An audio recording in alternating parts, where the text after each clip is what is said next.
అందరూ ఇవాళ ప్రమాణ స్వీకారం ఇవ్వాలా రేపు ఎల్లుండి ఇట్లా పెట్టుకున్నారు కాబట్టి దీని మీద కూడా ఖచ్చితంగా సర్పంచెస్ గ్రామీణ ఉపాధి కూలీలు అందరూ కూడా పార్టిసిపేట్ అయ్యే విధంగా ఈ తీసుకొచ్చినటువంటి జీరాంజీ చట్టాన్ని కూడా దాంట్లో ఉన్న కుట్రలు కుతంత్రాలు కూడా పబ్లిక్ వివరిస్తామని తెలియజేస్తా ఉన్నాం. నమస్కారం.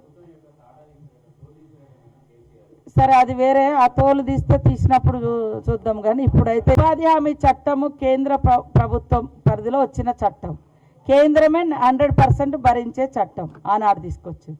కానీ ఈరోజు బాధ్యతను వదిలేస్తున్నారు. కేంద్రం బీజేపీ ప్రభుత్వం వదిలేసి రాష్ట్రాల మీద వదిలేసి వాళ్ళ వెనుకంతా కుట్రలు వేరే.